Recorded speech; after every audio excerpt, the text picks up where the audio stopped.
एक बार की बात है, एक गांव में बहुत बड़ा सेठ रहा करता था। उसके पास बहुत पैसा था, लेकिन वह बहुत आलसी था। अपने सारे काम नौकरों से कराता और खुद सारा दिन सोता रहता। धीरे धीरे वह बिल्कुल निकम्मा हो गया। उसे लगता, मैं सबका स्वामी हूँ, मेरे पास तो बहुत धन है, मैं सब कुछ खरीद सकता हूँ। यह सोचकर वह दिन रात सोता रहता। लेकिन कहते हैं कि बुरी सोच का बुरा नतीजा। बस यही उस व्यक्ति के साथ हुआ। कुछ सालों में उसे लगा उसका शरीर पहले की तरह नहीं रहा।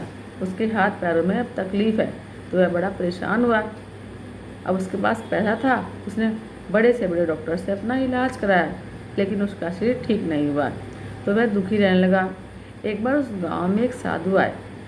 उन्होंने सेठ की बीमारी के बारे में सुना, तो उन्होंने सेठ के नौकर से कहा कि वह उसकी बीमारी का इलाज कर सकते हैं।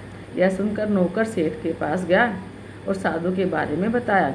अब सेठ ने तुरंत साधु को बुलाया, लेकिन साधु ने कहा कि वह नहीं आएंगे। अगर सेठ को ठीक होना है तो उन्हें ही आना होगा।